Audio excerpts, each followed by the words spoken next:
Yes, good morning, guys. So as you can see behind me, we still got some flames going. Earlier, we saw a lot of flames up in the air, but it is the holiday season, so maybe people want to get the tree, they want to make a roast, get in the kitchen, or they want to have some fireworks to ring in the new year. But there can be some common fire hazards. So I'm here with Rob McDade, and we're kind of talking about things people should look out for during this holiday season, correct? Yes, holiday season means people are in town. We do get distracted at times.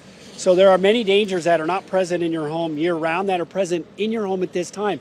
Number one, it starts with the tree, right? That's the focal point of your home, but you have something that all it wants to do is burn in your home. So we have to make sure electrical outlets, we don't have any open candles, and then cooking. You mentioned that, right? It's dangerous. If you have a grease fire, make sure you have a fire extinguisher. We want you to have a happy, safe holiday.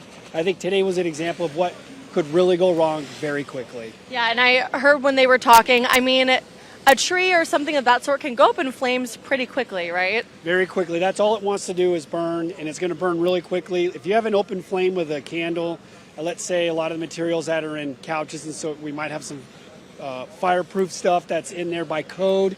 But the Christmas tree, all that wants to do is burn and burn quickly. And then once it hits the drapes, and that's what we were sort of showing here, an example of a smaller home or a room, and you saw how quickly that fire spread. Yeah. Make sure you have an escape plan. Make sure you've talked to everybody.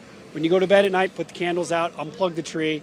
Small safety tips can really save your family this time of year. Okay, and what should people maybe look out for, be conscientious of to avoid possibly being in a situation like this one? Well, I think if you look at the holidays now, it seems like everybody's, right after Halloween, we're putting up lights and the tree and everything else because it's a great time of year. We want to get the most of it.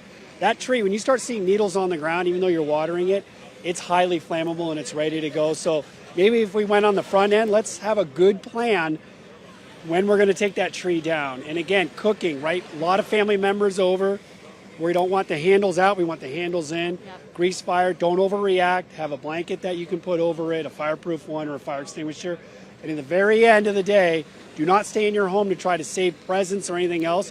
When there's a fire, gather your family, get outside, let us put the fire out, and we'll put it out. Absolutely. Well, thank you so much, Rob, for talking with us today. And again, be extra cautious this holiday. Make sure you follow these tips and tricks. And also, talking about illegal fireworks, we will be going into this a little bit more for our 3 p.m. newscast. So stick around and you'll be able to hear more of that. We'll send it back to you guys. That's great advice, no doubt. Thanks, Michaela. Don't want to ruin Christmas.